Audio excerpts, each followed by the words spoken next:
I just want to check my balance. The billionaire banker mocked the maid's daughter for entering his private sanctuary. He laughed while typing her grandfather's code, expecting a joke. Then the screen flashed, and the laughter died instantly. It looked like trash. A cracked leather wallet held by a 10-year-old girl in scuffed sneakers. To the billionaires in the lobby, Jenny Patterson was just a joke in a cheap dress. But inside her plastic folder wasn't homework. It was a charcoal-written code that hadn't been touched since 1952. She walked in simply asking to check a balance, unaware she was holding the master key to a national secret. When the arrogant branch manager finally typed the numbers, the laughter died instantly. The screen didn't just show a fortune. It signaled a hit squad. The air inside the First National Trust didn't smell like air. It smelled like crisp paper, floor wax, and old money. It was a cold, imposing scent that seemed to push against Jenny's chest as she pushed through the heavy revolving doors. She was small for her age, with blonde hair pulled back in a ponytail that had gone slightly crooked during the bus ride over. The lobby was vast. The ceiling soared 30 feet high, supported by pillars that looked like they had been stolen from a Roman temple. In the center of the room, men in gray suits stood in tight circles, speaking in low, serious voices. Women in elegant coats held purses that probably cost more than the car Jenny's mom drove. Jenny stopped near the entrance. Her heart hammered against her ribs like a trapped bird. She hugged the transparent plastic folder to her chest. Inside, a few papers shifted. She looked at the floor. It was polished so perfectly she could see her own reflection looking back up at her. She looked scared. "Don't be scared, Bug," a voice echoed in her memory. "You stand tall. You're a Patterson. We don't shake in front of anyone." Jenny took a deep breath. She inhaled the cold, expensive air and let it out slowly. She forced her chin up. She walked toward the main counter. The counter was a fortress of dark mahogany and brass. Behind it, bank tellers worked with quiet efficiency. They didn't look like the nice ladies at the grocery store. They looked like they were guarding the crown jewels. A security guard, a large man with a bored expression, stepped into her path before she could reach the velvet ropes.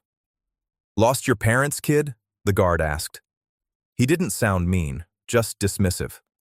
Like she was a stray cat that had wandered in. Jenny looked up at him. "No, sir. I'm here for business." The guard chuckled. It was a dry, crackling sound. "Business? The candy shop is 3 blocks down, honey.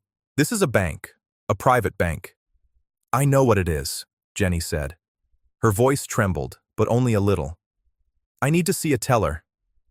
"Look," the guard sighed, hooking his thumbs into his belt. "We have clients here. Important people. You can't just—" "Is there a problem, Miller?" The voice was smooth, deep, and carried the weight of authority. A man stepped out from behind a glass partition near the back. He wore a suit that was tailored to fit him perfectly, a silk tie, and a gold watch that glinted under the chandelier lights. This was Robert Henderson, the branch manager. He was a man who prided himself on knowing the face of every millionaire in the city. He certainly did not know this girl. The guard straightened up. "Just a kid wandering in, Mr. Henderson. I was just escorting her out." Henderson looked down at Jenny. His eyes were cold, blue, and calculating. He scanned her in a second, the cheap coat, the scuffed shoes, the plastic folder. He categorized her instantly. Waste of time. "Where is your mother?" Henderson asked. He didn't lean down. He spoke from his height, making Jenny crane her neck. "She's working," Jenny said. "Then you should go find her," Henderson said, turning away. "This isn't a daycare."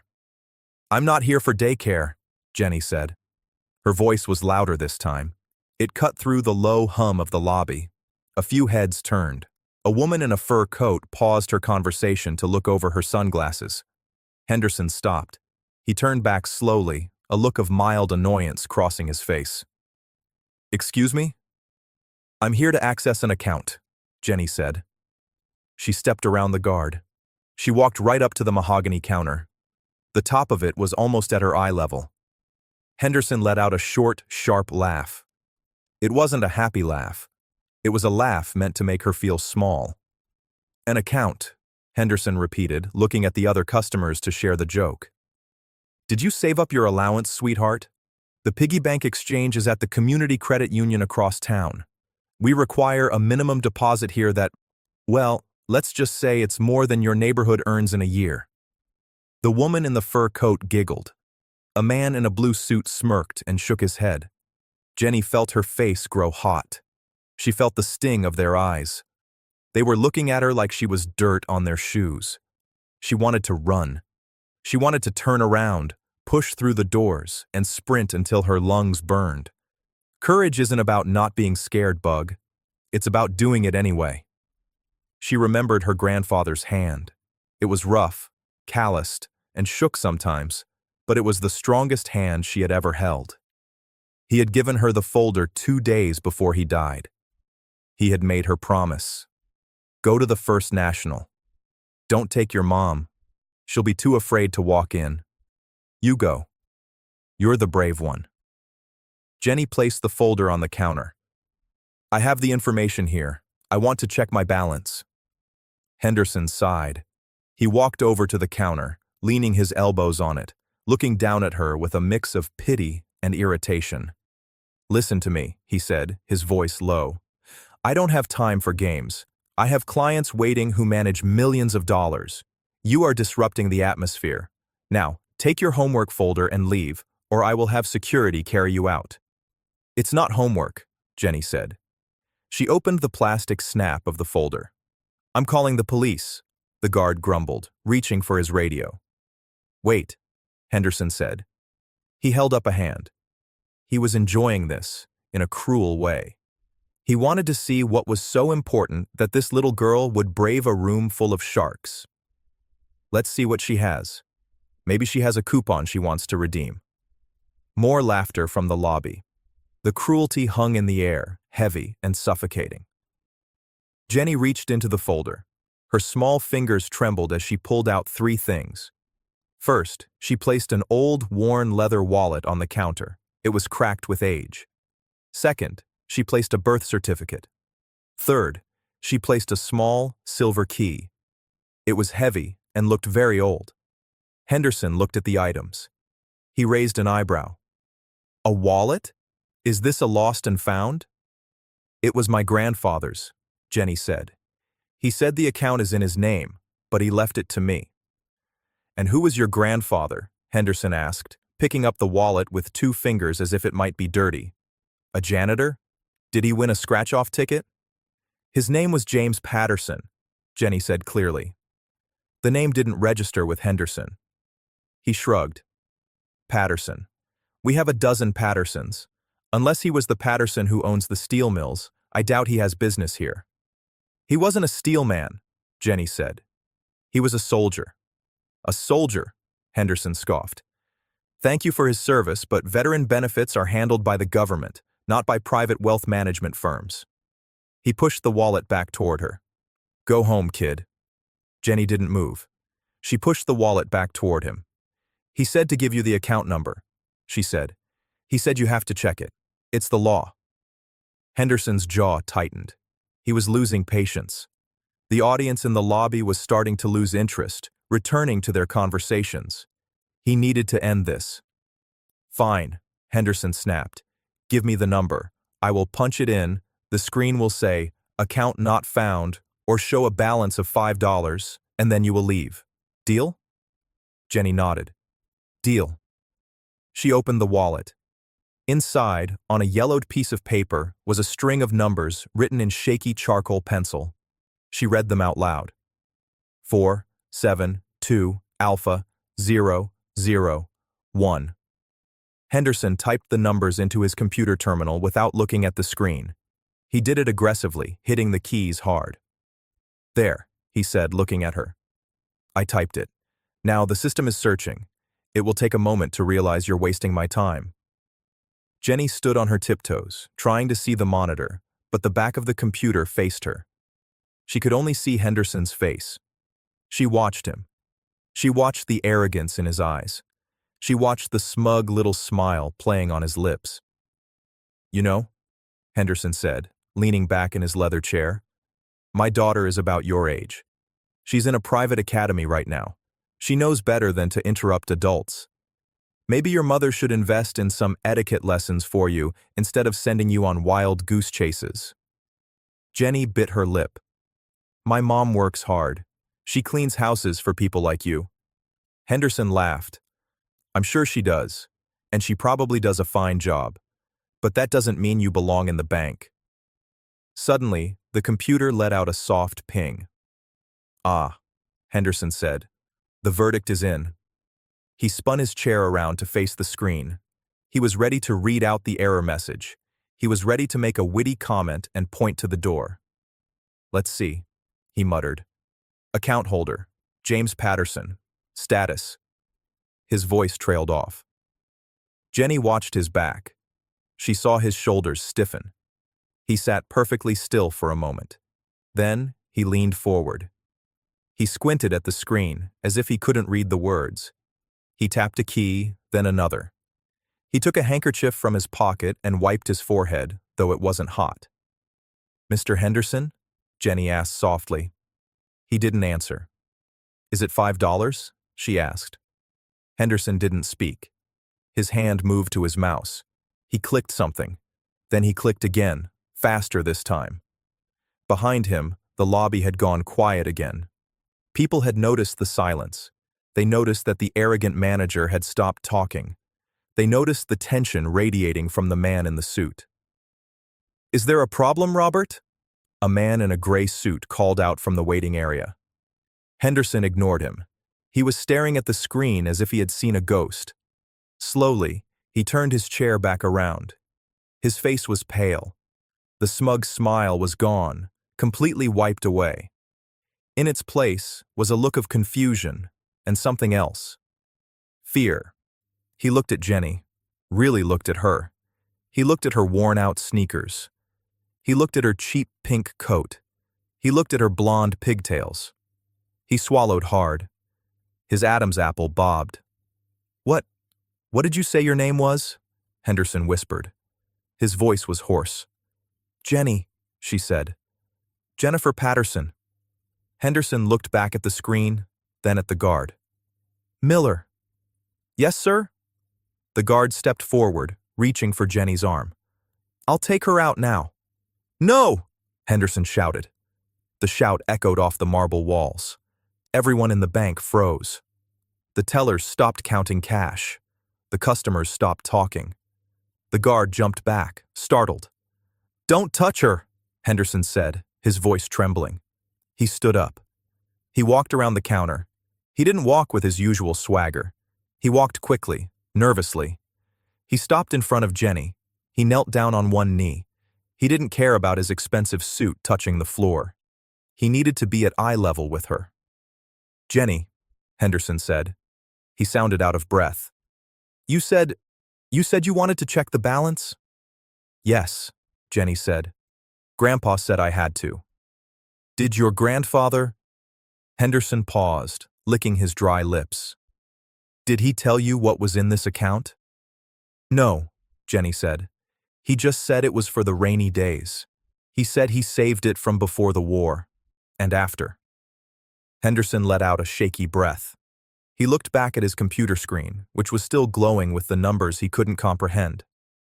"Miller," Henderson said, without looking away from Jenny. "Close the front doors." "Sir?" the guard asked, confused. "It's 2 p.m. We're open until—" "I said close the doors," Henderson snapped. "Lock them. Put the sign up. No one enters. No one leaves." A ripple of shock went through the room. Clients began to murmur. "Mr. Henderson, this is highly irregular," the woman in the fur coat said, stepping forward. "I have an appointment." "Your appointment is canceled, Mrs. Galloway," Henderson said, standing up. He looked at the room of wealthy, powerful people. "All appointments are canceled. Everyone needs to clear the floor. Please wait in the reception lounge." "You can't be serious," a businessman argued. "I am deadly serious," Henderson said.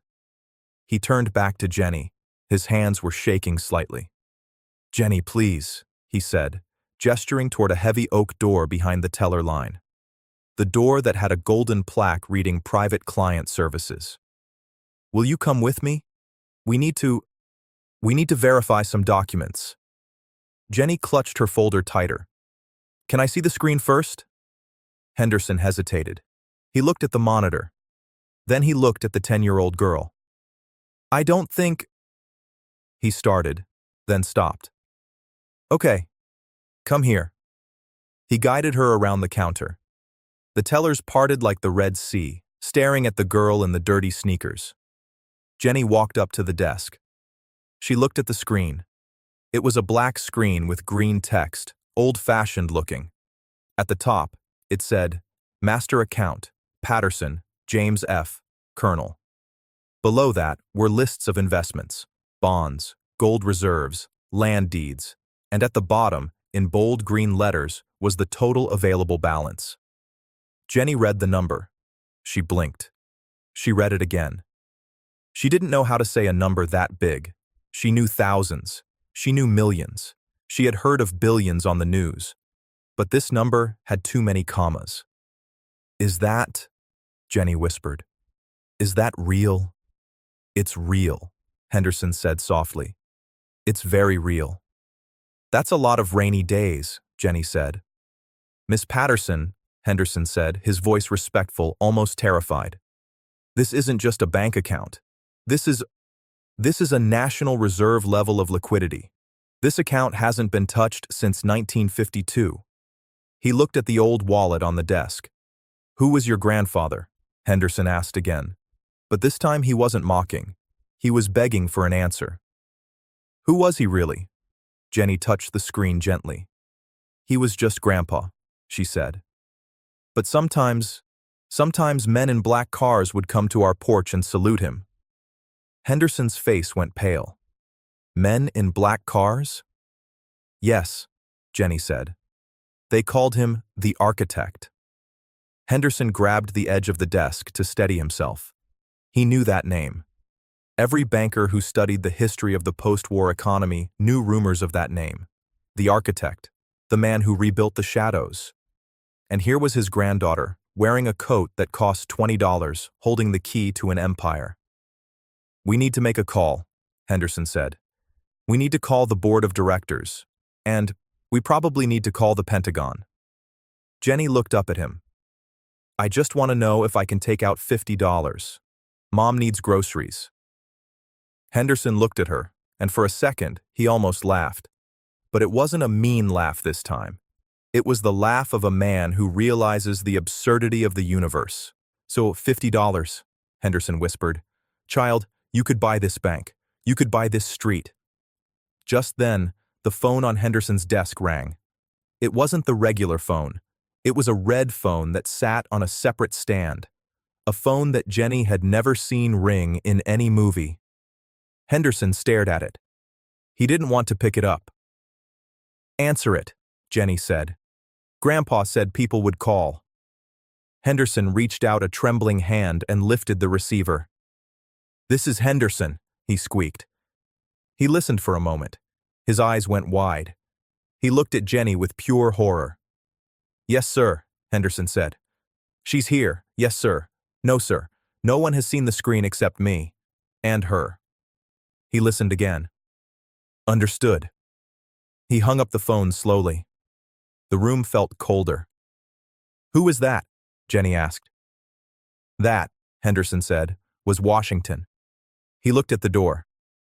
"They said we have 10 minutes before a security team arrives to secure the asset." "Am I the asset?" Jenny asked. "No," Henderson said. "You're the target." Jenny felt a cold shiver go down her spine. She remembered her grandfather's other promise. If the bad men come, you show them the key, but you never give it to them. She put her hand on the silver key on the desk. "I'm not scared," Jenny lied. "Well," Henderson said, loosening his tie. "I am." He looked at the girl. He looked at the fortune on the screen. He looked at the fear and determination in her eyes. And something changed in Robert Henderson. He had spent his life serving the rich, bowing to bullies in expensive suits. But this girl, she was different. "Jenny," he said, "is your mom safe?"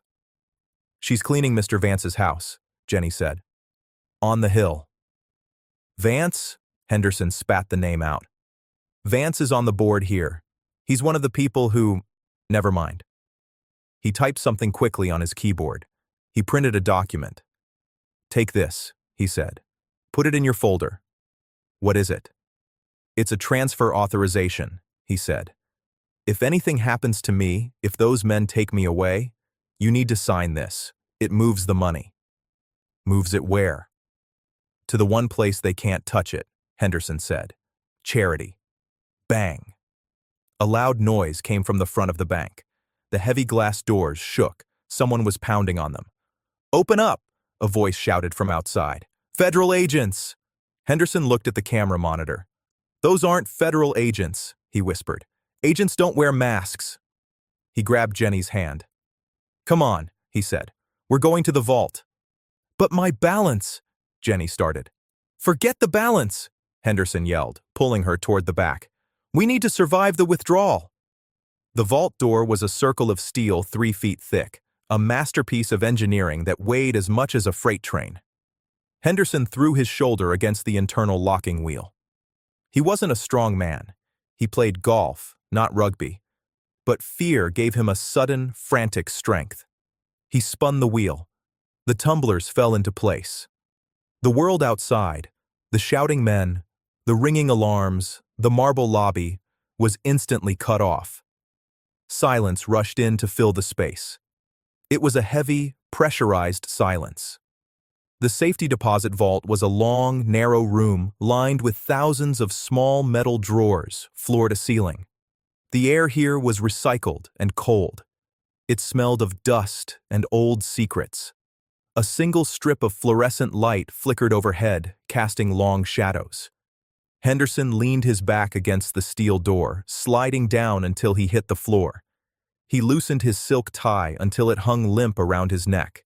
His chest heaved. "They can't get in," Henderson wheezed, trying to convince himself. "Not without a thermal lance. It takes hours." Jenny stood in the middle of the aisle. She hadn't dropped her folder.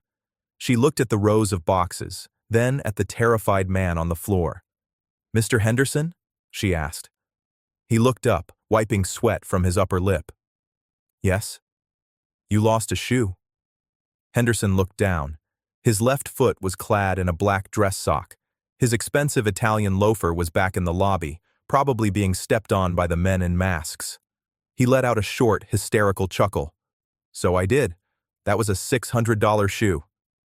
"My sneakers were $12, Jenny said, sitting down cross-legged on the linoleum floor opposite him. "And I still have both of them." Henderson looked at her. The absurdity of the situation washed over him. He was Robert Henderson, a man who drank scotch older than this girl, a man who controlled the financial destiny of Boston's elite. And he was currently hiding in a metal box with a 10-year-old child mourning a shoe. He took a deep breath and forced himself to sit up straight. He was the adult. He had to act like one. "Jenny," he said, his voice steadier. "We are safe for now. But we need to understand what is happening. You said your grandfather was the architect?" Jenny nodded. She opened her folder again. "He didn't talk about work. He just sat on the porch and whittled wood. But sometimes he'd get angry at the news." "Angry?" "He'd point at the TV when the men in suits were talking. He'd say, 'They forgot who built the foundation. They think the roof holds itself up.'" Henderson felt a chill. James Patterson. Colonel James Patterson. The rumors were that after the war, a small group of men had been tasked with stabilizing the global markets using assets recovered from places that no longer existed on maps. They were the architects of the modern economy. They were supposed to return the assets. Apparently, Patterson had kept one account, a failsafe. "The key," Henderson said, pointing to the silver key in her hand. "Does it have a number?" Jenny looked at the key. 404. Henderson scrambled to his feet. He walked down the aisle of boxes, scanning the numbers. 100, 200, 300. He stopped. Box 404 was larger than the others. It was at eye level. "Here," he said. Jenny stood up and walked over. She inserted the key. It fit perfectly. With a soft click, the lock turned. Henderson pulled the long metal drawer out. It was heavy. He carried it to a small viewing table in the corner of the vault and set it down. "Do you want to open it?" Henderson asked. "It's yours." Jenny reached out. She lifted the metal lid. Inside, there was no gold. There were no stacks of cash. There was a single, leather-bound notebook, and a stack of reel-to-reel audio tapes, and a folded American flag. Jenny picked up the notebook. It was worn, the leather cracked from use. She opened the first page. "It's Grandpa's handwriting," she whispered. Henderson leaned in, reading over her shoulder. The handwriting was sharp, jagged, and aggressive. "To Jennifer, if you are reading this, I am gone. And if you are here, the vultures are circling." Jenny turned the page. "I didn't steal this money. I held it hostage. In 1952, I saw men. Men like Vance.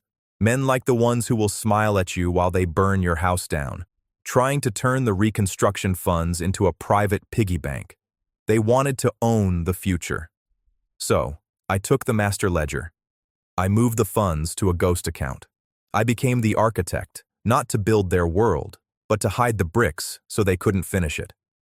Henderson read the words and felt his stomach drop. "Vance," he muttered. "Arthur Vance, my boss." "Mr. Vance?" Jenny asked, looking up. "The man my mom cleans for?" Henderson stared at her. The realization hit him like a physical blow. "Your mother cleans Arthur Vance's house?" "Yes," Jenny said. "Every Tuesday and Thursday. She says he has a big library but never reads any books." Henderson paced the small room. "It's not a coincidence. Vance must have suspected your grandfather had the key. He hired your mother to keep an eye on the family, to search the house when she was cleaning." "Mom wouldn't let anyone search our house," Jenny said defensively. "She wouldn't know," Henderson said grimly. "But that's not the point. The point is, Vance knows who you are, and those men outside, they work for him." Suddenly, a loud, reverberating boom shook the vault. Dust trickled down from the ceiling. Jenny covered her ears. "What was that?" "They're drilling," Henderson said, "or using explosives on the outer lock." He looked at the notebook.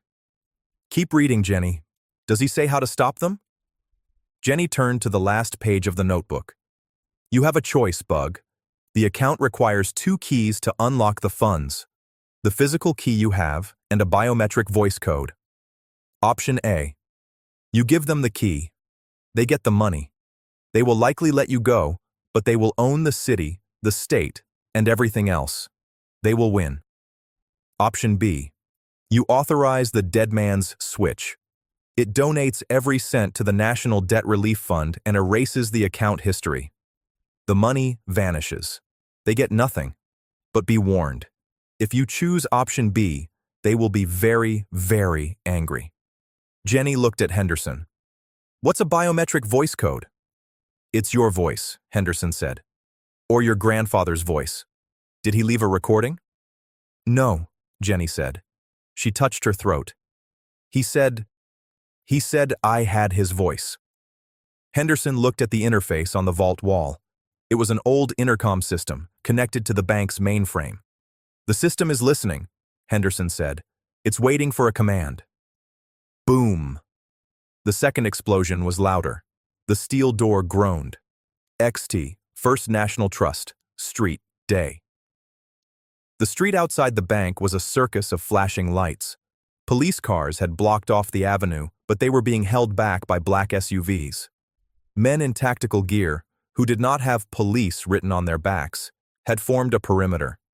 A beat-up station wagon screeched to a halt at the police barricade. Smoke billowed from its exhaust pipe. The driver's door flew open, and a woman jumped out. She was wearing a faded gray cleaning uniform and a coat that was too thin for the weather. Her hair was messy, her face frantic. This was Susan Patterson, Jenny's mom. She ran toward the line of officers. "My daughter!" she screamed. "My daughter is in there!" A police officer stepped forward, holding up a hand. "Ma'am, you need to step back. This is a federal situation." "I don't care who it is," Susan yelled, trying to push past him. She was small, but she had the ferocity of a cornered lioness. "She's 10 years old. She went in there to run an errand. Let me through." "Ma'am, please," the officer said, grabbing her arm. "Let her go, officer." A man in a trench coat walked over from the black SUVs. He had silver hair and a smile that didn't reach his eyes. He looked like a grandfather, but he smelled like expensive cologne and gunpowder. This was Arthur Vance. Susan froze. She recognized him. He was the man whose toilet she scrubbed, the man whose silver she polished. "Mr. Vance?" she gasped. "Mr. Vance, you have to help. Jenny is inside." Vance nodded sympathetically. He signaled the officer to release her. "Susan?" Vance said smoothly. "I had no idea it was Jennifer inside. What a terrible misunderstanding." "Please," Susan wept, grabbing the lapels of his coat. "Tell them to stop. Tell them to let her out." Vance patted her hands. His touch was cold. "We are trying to get her out, Susan, but she has locked herself in the vault with a very dangerous man." "Mr. Henderson?" Susan asked, confused. "But he's the manager." "He's a thief, Susan," Vance lied effortlessly. "He's trying to steal from the bank, and he's using Jenny as a hostage." Susan's face went white.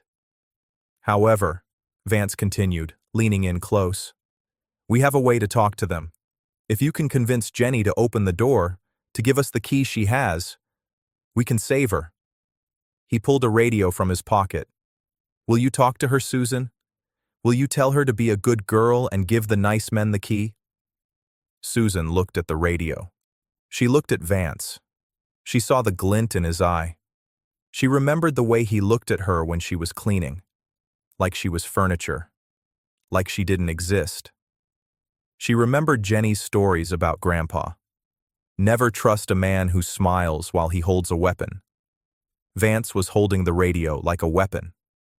"Let me talk to her," Susan said, her voice hardening. Vance smiled. He handed her the radio.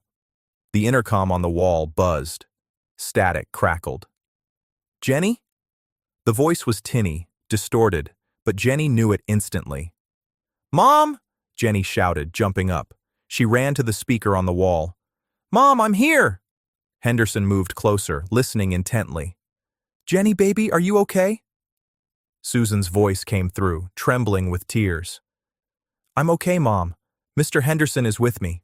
We're safe." "Listen to me, Jenny," Susan said. "Mr. Vance is here. He says if you open the door and give them the key, you can come home. We can go get ice cream. Just you and me, like normal." Jenny looked at the silver key in her hand. She looked at the notebook. "Mom," Jenny said, "Mr. Vance is the bad man. Grandpa wrote about him." There was a pause on the line. Outside, Vance glared at Susan, his finger hovering over the cut button on the radio. He whispered to her, "Tell her to open the door, Susan, or you lose your job, you lose your house, you lose everything." Susan held the radio. She looked at the bank, a fortress of stone. She thought about the years of scrubbing floors, the years of eating expired canned food so Jenny could have fresh fruit. She thought about her father, the colonel, who died in a chair on their porch because they couldn't afford a better hospital. She looked at Vance. She saw the greed. Susan Patterson straightened her back. She took a breath. "Jenny?" Susan said, her voice ringing out clear and strong. "Yes, Mom?" "Don't you open that door." Vance's eyes went wide. He lunged for the radio. "Don't you give them a single thing," Susan screamed into the microphone. "Burn it, Jenny! Burn it all!" Vance snatched the radio and smashed it against the hood of the car. He backhanded Susan across the face, sending her stumbling into the arms of the police officer. "Arrest her!" Vance roared, losing his composure. "She's an accomplice!" As the police dragged a screaming Susan away, Vance turned to his tactical team leader. "Blow the door!" Vance snarled. "I don't care if you have to level the building. Get me that key!" The silence returned, but this time it was electric. Jenny stared at the speaker. Her cheek was wet with tears, but her eyes were blazing. Her mother, the woman who always apologized for taking up space, had just declared war. Henderson was staring at the speaker too. He looked at Jenny with a new expression. It was awe. "Your mother," Henderson said softly, "is a terrifying woman." "She's a Patterson," Jenny said. The third explosion was massive. The heavy steel door buckled inward. A crack of light appeared at the edge of the seal. Smoke began to hiss into the vault. "They're coming," Henderson said. He grabbed a metal bar from a shelf, a heavy tool used for moving boxes. He held it like a baseball bat. "Mr. Henderson," Jenny said, "what are you doing?" "I'm buying you time," Henderson said. He took off his suit jacket and wrapped it around his arm as a makeshift shield. "Jenny, go to the interface. You have to make the choice, option A or option B." "But the money," Jenny said. "It's billions of dollars. It could help Mom. It could help you." Henderson looked at the crack in the door. He could see laser sights cutting through the smoke. "Jenny," he said, turning to her. "Look at me." She looked at him. "I have spent 30 years chasing money," Henderson said. "I have a big house that is empty. I have a wife who hates me. I have a daughter I never see. Money doesn't save you. It just buys you a more expensive coffin." He smiled, a sad, genuine smile. "Your grandfather was an architect. He built things to last. Greed doesn't last. Honor lasts." The door groaned. Sparks showered down as a blowtorch began to cut through the hinges. "Do it, Jenny!" Henderson yelled, stepping between her and the door. "Finish the mission!" Jenny ran to the computer terminal built into the wall. It was an old green screen monitor. It asked for a command. "Please verify identity." Jenny keyed the microphone. "Jennifer Patterson," she said. Voice print. Match. 48%. Insufficient match. Please state the passphrase. Jenny froze. Passphrase? Grandpa didn't write a passphrase. She frantically flipped through the notebook. Nothing. Just numbers and anger. "Think, Jenny," Henderson shouted over the roar of the torch. "What did he say to you? What was the code?" Jenny closed her eyes. The sound of the drilling faded into the background. She was back on the porch, smelling the cedar wood and the rain. She remembered watching her mother scrub the floor inside the house, on her hands and knees. "Grandpa," she had asked, "why does Mom have to clean up their mud?" Grandpa had stopped whittling. He looked at the house, then at the sky. "Because they don't know how to live without making a mess, Bug. Will she always have to clean it?" "No," Grandpa had said, his voice hard as iron. "Sometimes the dirt gets too deep. Sometimes you can't just scrub it away." "What do you do then, Grandpa?" He had looked her right in the eye. "You clean the slate." "Jenny!" Henderson yelled. The door was giving way. A metal boot kicked through the opening. Jenny grabbed the microphone. She didn't shout. She spoke with the quiet certainty of a girl who knew exactly what her job was. "Clean the slate," she whispered. The computer word. Voice print. Match. Confirmed. Passphrase accepted. Protocol tabula rasa. Welcome, architect. The screen flashed red. Option A. Disburse funds. Option B. Initiate purge. The door burst open. 3 men in black tactical gear stormed in, rifles raised. "Hands in the air!" they screamed. "Step away from the terminal!" Henderson swung the metal bar. He wasn't a fighter, but he was desperate. He hit the first man in the helmet, knocking him back. The second man swung a rifle butt, catching Henderson in the ribs. Henderson collapsed, wheezing, clutching his side. "Leave him alone!" Jenny screamed. Vance walked into the vault. He stepped over Henderson, wiping dust from his lapels. He looked at Jenny, then at the screen. Jennifer, Vance said, his voice dripping with false sweetness. Step away from the button. You're a smart girl. You don't want to be poor forever, do you? Think of your mother in jail. Think of how much bail money costs. Jenny looked at Vance. She looked at Henderson, bleeding on the floor but giving her a thumbs up. She looked at the screen. My mom isn't poor, Jenny said. She has something you don't. And what is that? Vance sneered. She knows how to clean up a mess, Jenny said. She slammed her hand down on the keyboard. But she didn't hit option B. She hit a hidden command key that her grandfather had scribbled in the very back margin of the notebook, a code she had only just noticed. Option C. The flood. The silence that followed the keystroke was heavier than the steel door. Vance stared at the screen. The red text of option C. The flood pulsed once, twice, and then vanished. For a heartbeat, nothing happened. The fan inside the computer terminal whirred. The smell of ozone and smoke hung in the air. You stupid child, Vance hissed, stepping forward. He didn't look scared yet. He just looked annoyed, like someone who had spilled coffee on a rug. You broke the interface. Do you know how much that hardware costs? He reached for his radio to order his men to seize the girl. It wasn't the radio. It was the phone in Vance's pocket. Then, the phone in the pocket of the tactical leader rang. Then, the phone of the second guard. Suddenly, the vault was filled with a cacophony of digital chirps and vibrations. It wasn't just them. Through the open vault door, out in the main lobby, a chorus of ringtones began to swell like a rising tide. Every client, every teller, every security guard. Vance frowned. He pulled his phone out. The screen was filled with notifications, emails, text messages, news alerts. What did you do? Vance whispered. He looked at the old green monitor. Text began to scroll. Fast. Waterfalls of white text on black background. Transferring asset, Gold Reserve 44A to National Teachers Pension Fund. Transferring asset, Land Deed Sector 7 to Public Domain Conservation. Uploading file, Vance Offshore Ledger to New York Times, Washington Post, Interpol. Vance's knees buckled. He grabbed the edge of the table, his face turning the color of ash. No, he gasped. Stop it. Unplug it. It's too late. Henderson groaned from the floor. He was clutching his ribs, but his eyes were bright, filled with a grim satisfaction. You can't unplug a flood, Arthur. What is this? Vance screamed, pointing at the screen. That's my private ledger. That's confidential client privilege.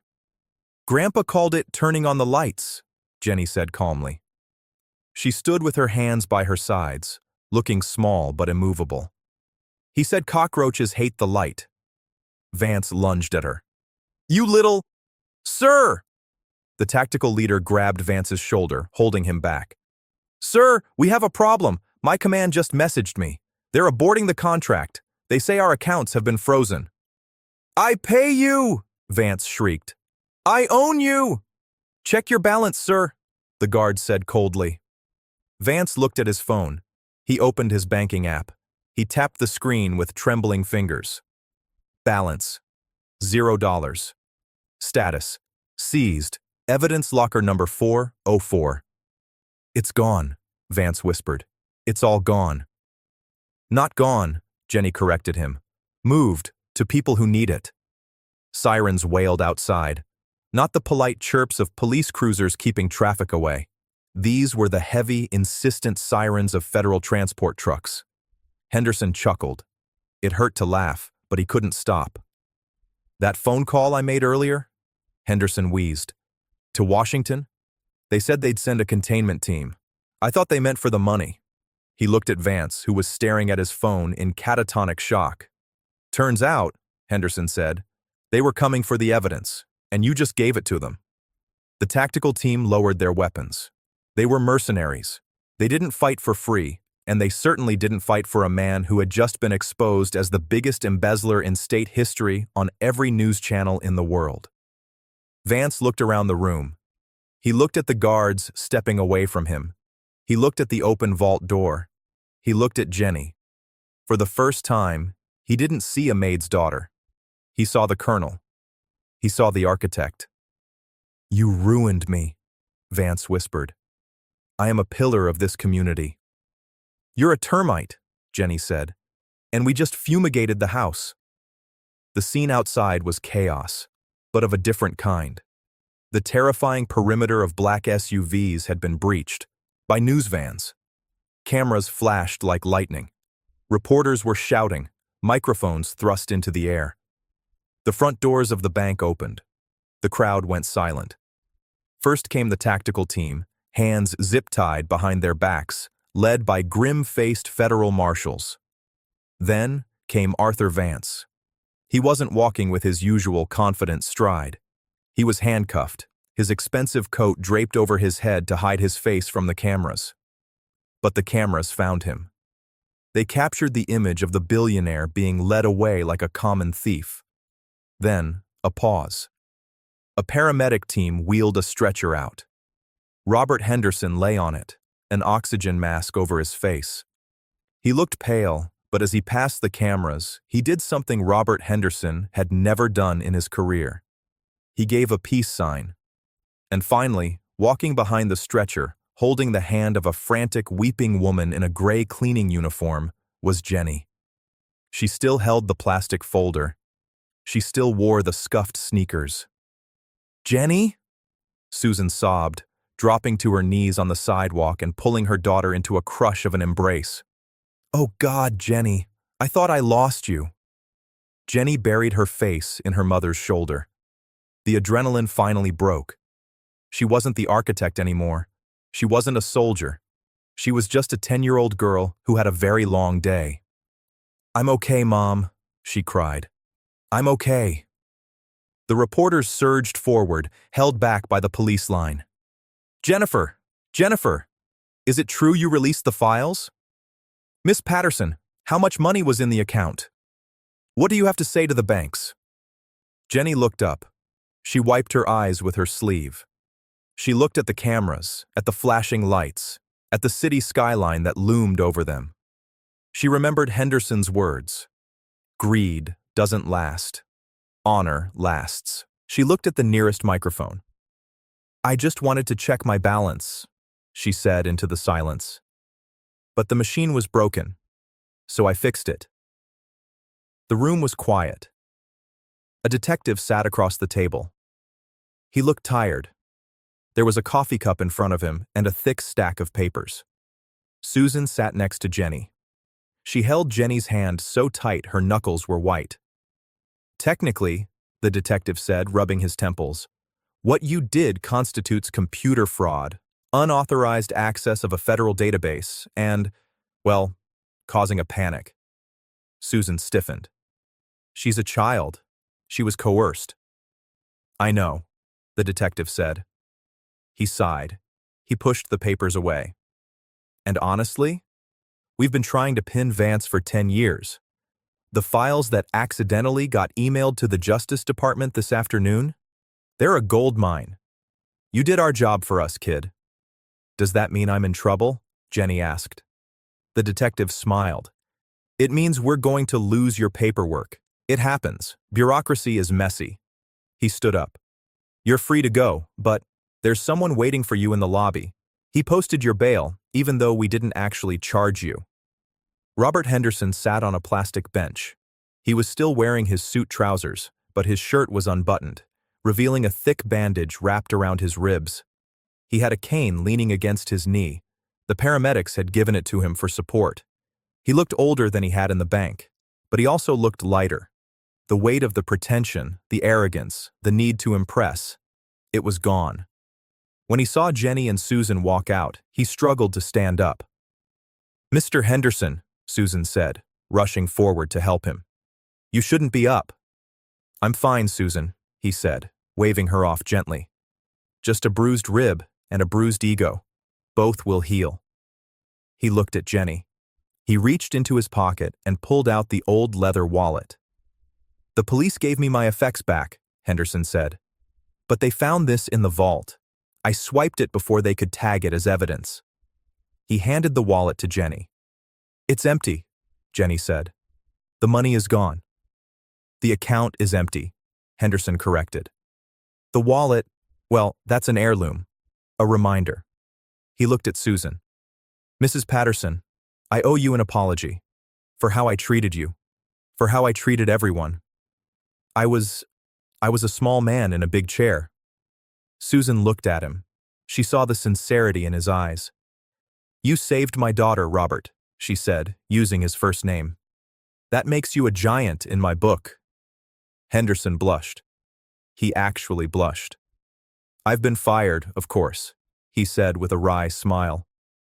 The bank doesn't look kindly on managers who help clients liquidate the entire reserve, and I suspect I'll be testifying in court against Vance for the next 5 years.